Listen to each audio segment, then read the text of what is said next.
Salut! Et ouais, encore une fois, cette semaine, je sors pas de vraies vidéos. Je vous dis à la semaine prochaine pour la vidéo sur les nanotechnologies. Salut! Pourquoi on pense que le vélociraptor est intelligent? En effet, à cause des films comme Jurassic Park, on a tendance à considérer les vélociraptors comme des dinosaures super intelligents. De base, cette idée, elle sort pas de nulle part. En effet, son cerveau est plus grand comparé à la plupart des dinosaures, même si on ne peut pas connaître exactement la taille de son cerveau. En effet, la matière qui compose le cerveau ne se fossilise pas, on n'a donc pas pu retrouver de cerveau de vélociraptor. Par contre, les scientifiques ont pu estimer la taille de son cerveau à partir de la taille de son crâne. Et la taille de son cerveau ne veut pas dire qu'il est super intelligent pour autant. En effet, ses capacités ont bien été exagérées dans les films Jurassic Park. Il est très peu probable, voire même impossible, qu'il ait compris aussi rapidement comment tourner une poignée de porte. Le dilophosaure est le plus grand mensonge sur les dinosaures. Ouais bon, j'avoue, cette phrase elle fait vachement complotiste.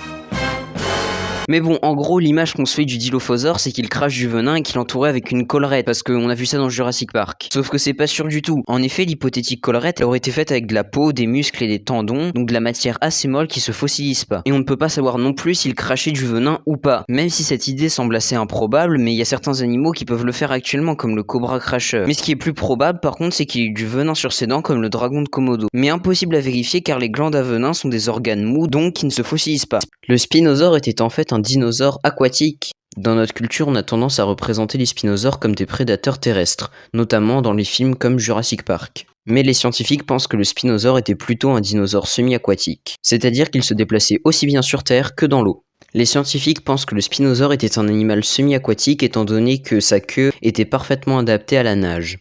La ressemblance de son crâne avec les crocodiles, comme par exemple ses dents pouvant manger des proies glissantes comme des poissons, et ses narines situées en haut de son crâne, et un museau assez long, pousse également les scientifiques à penser qu'il était habitué à l'eau.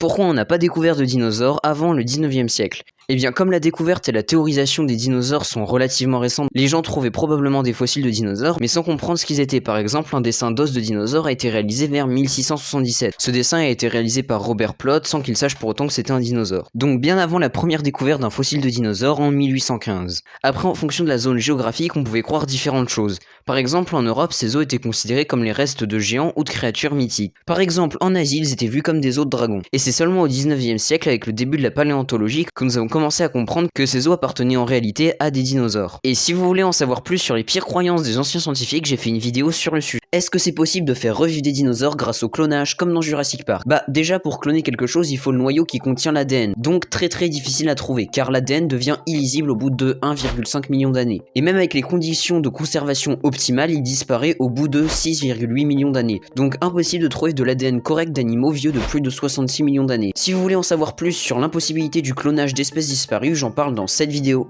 Pourquoi les tricératops avaient-ils des collerettes? Bien qu'on ait longtemps cru que la collerette servait à se défendre comme un bouclier, les scientifiques pensent désormais que la collerette, tout comme les cornes, servait à la parade nuptiale plutôt qu'au combat.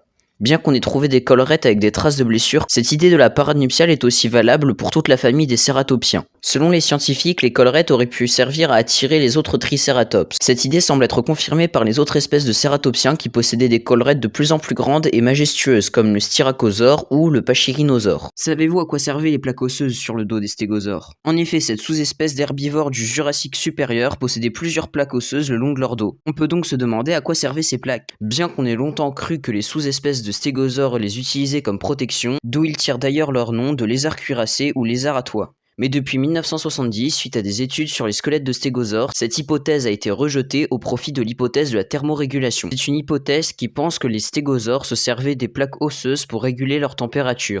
Les plaques auraient pu servir de chauffage dans les environnements froids et à absorber la chaleur du soleil. Cette hypothèse semble être confirmée par les différents vaisseaux sanguins qui parcouraient les plaques des stégosaures.